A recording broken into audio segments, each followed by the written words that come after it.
Hello guys, welcome back to another video. तो guys, Goa carbon की financial year 2023 की first quarter की result out हो चुकी है एंड नेक्स्ट वीक इस कंपनी की तरफ से आप लोगों को डिविडेंड भी मिलने वाला है।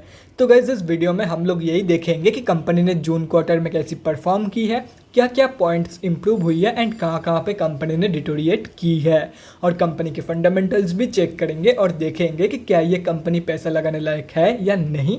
एंड उसके साथ साथ हम लोग कंपनी के टेक्निकल्स के बारे में भी डिस्कस करेंगे एंड डिविडेंड से रिलेटेड सब डिटेल्स भी चेक करेंगे।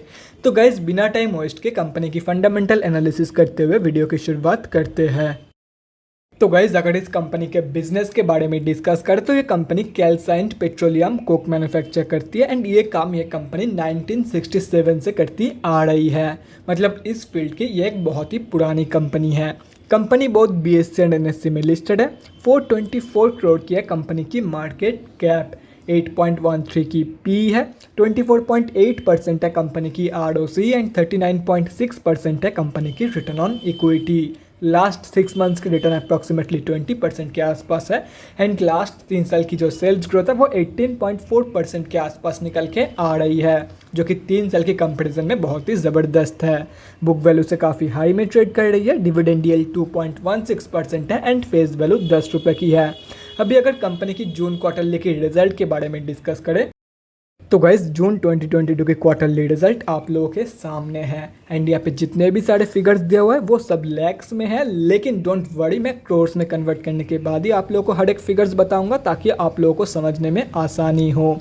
तो जून 2022 के क्वार्टर में कंपनी ने 206 करोड़ की रेवेन्यू पोस्ट किया है एंड ऑलमोस्ट 14.5 करोड़ की प्रॉफिट पोस्ट किया है। अगर ये जून 2021 की क्वार्टर से कंपेयर किया जाए तो जून 2021 की क्वार्टर में कंपनी ने 125 करोड़ के आसपास की रेवेन्यू एंड 12 लाख रुपीस के आसपास की प्रॉफिट पोस्ट किया था। अगर प्रॉफिट ग्रोथ देखा जाए तो 10 गुना से भी ज़्यादा कंपनी ने प्रॉफिट ग्रोथ दिखाई है कंपेयर टू जून 2021 की क्वार्टर। और अगर रेवेन्यू ग्रोथ देखा जाए तो वो भी काफ़ी बढ़िया है।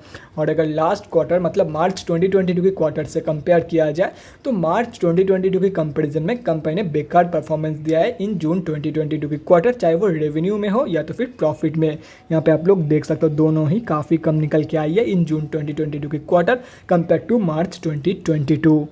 और अगर एक चीज़ देखा जाए तो कंपनी की जो अदर इनकम है वो धीरे धीरे इंक्रीज हो रही है ऑन क्वार्टरली बेसिस, यहाँ पे आप लोग देख सकते हो। एंड कंपनी जो है वो रेवेन्यू के कंपैरिजन में अपनी जो एक्सपेंसेस है उसको भी कंट्रोल कर रही है। यहाँ पे आप लोग साफ देख सकते हो, ये है रेवेन्यू एंड एक्सपेंसेस।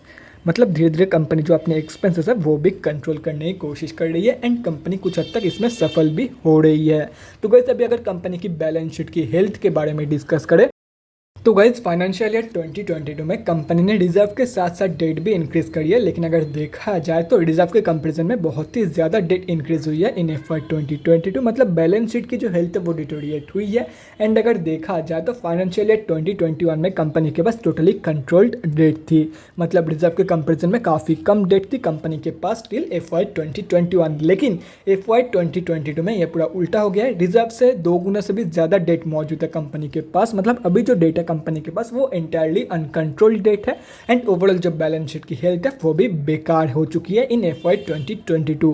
अगर इस कंपनी के कैश फ्लोज के बारे में डिस्कस करें तो कैश फ्लोज की जो कंडीशन है वो इंप्रूव हुई है इन फाइनेंशियल ईयर 2022। FY 2021 में कंपनी के पास नेगेटिव 7 करोड़ की कैश फ्लोज मौजूद थी, अभी वो इंप्रूव होकर पॉजिटिव में आ चुकी है एंड अभी कंपनी के पास पॉजिटिव 11 करोड़ की कैश फ्लोज मौजूद है। अगर इस कंपनी की शेयर होल्डिंग पैटर्न के बारे में डिस्कस करें तो अभी तक जून क्वार्टरली की शेयर होल्डिंग पैटर्न आउट नहीं हुई है। और अगर मार्च क्वार्टर की देखा जाए तो प्रमोटर्स की होल्डिंग अनचेंज्ड है। FIs ने अपनी होल्डिंग डबल से भी ज़्यादा इंक्रीज करी है एंड DIIs अपने जो होल्डिंग है वो एंटायरली बेच के निकल गया है। और अगर देखा जाए तो end of the quarter public से माल उठाया गया है। और अगर पब्लिक में देखा जाए तो 2 बड़े रिटेलर की होल्डिंग है इन दिस कंपनी। एंड अगर ये कैलकुलेट करते हो तो इस कंपनी में हम जैसे छोटे मोटे रिटेलर की जो होल्डिंग है वो अप्रॉक्सीमेटली 37.56% के आसपास निकल के आ रही है। तो गाइस, अभी कंक्लूजन पे आते हैं कि क्या इस कंपनी में आप लोगों को पैसा लगाना चाहिए या नहीं। तो देखो गाइस, कंपनी की जो ग्रोथ है वो बहुत ही बढ़िया है, तो आप लोग डेफिनेटली इस कंपनी में पैसा इन्वेस्ट कर सकते हो या तो फिर शॉर्ट टर्म के लिए भी जा सकते हो। एंड ये कंपनी आप लोग को डिविडेंड भी देती है, तो आप लोग को डिविडेंड भी मिलता रहेगा एंड बहुत ही बढ़िया ये कंपनी रिटर्न भी आप लोग को जनरेट करके दे सकता है।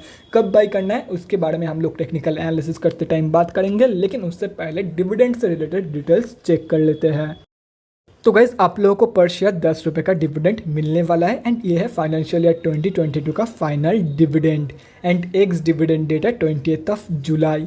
मतलब अगर आप लोग को ये डिविडेंड चाहिए तो 19 तारीख है आप लोगों के लिए लास्ट डेट स्टॉक को बाय करने का।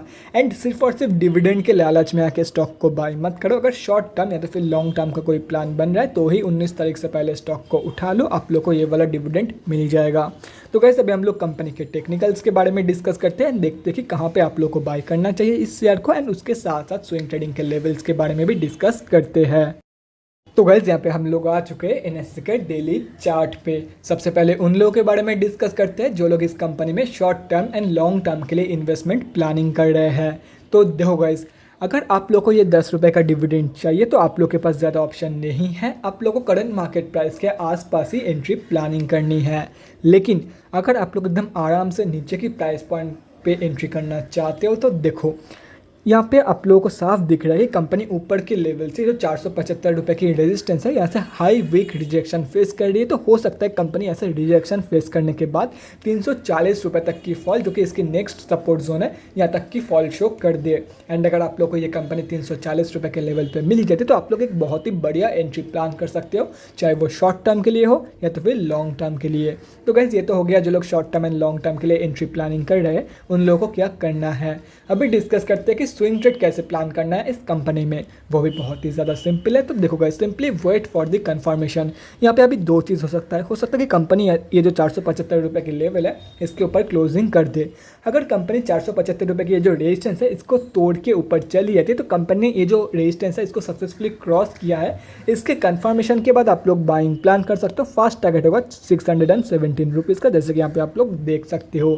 और वहीं पे जिसका चांसेस मैक्सिमम है वो है कि यहाँ से अगर रिजेक्शन फेस करके नीचे गिर जाती है तो क्या करना है, क्योंकि देखो यहाँ पे आप लोग साफ देख सकते हो कंपनी यहाँ पे कल के दिन हाई वीक रेजिस्टेंस फेस किया है, हाई वीक रिजेक्शन फेस किया है एंड यहाँ पे आज के दिन मतलब डिसाइसिव कैंडल के दिन यहाँ पे एक रेड कैंडल बना, तो मैक्सिमम चांस तो रिजेक्शन का ही है यहाँ पे। अगर कंपनी यहाँ से रिजेक्शन फेस करने के बाद 340 रुपये की लेवल शो कर देती है तो कंपनी जब यहाँ से बाउंस बैक या तो फिर रिवर्सल शो करेगी, तब रिवर्सल कंफर्मेशन के बाद आप लोग बाइंग प्लान कर सकते हो। 475 रुपये का होगा first target and second target होगा 617 रुपये का। तो guys that's it for this video, अगले वीडियो में मिलते हैं गाइज। Thanks for watching. और गाइज अगर आप लोगों के मन में कोई भी डाउट या क्वेरी रहती है स्टॉक मार्केट या किसी भी स्टॉक से रिलेटेड तो कमेंट सेक्शन में कमेंट करके मुझसे पूछ सकते हो, या तो फिर मेरे इंस्टाग्राम का लिंक आप लोग को डिस्क्रिप्शन बॉक्स में मिल जाएगा, जाके वहाँ पर मुझे डीएम कर सकते हो for an one on one conversation. Thanks again for watching guys, bye guys and definitely guys stay safe.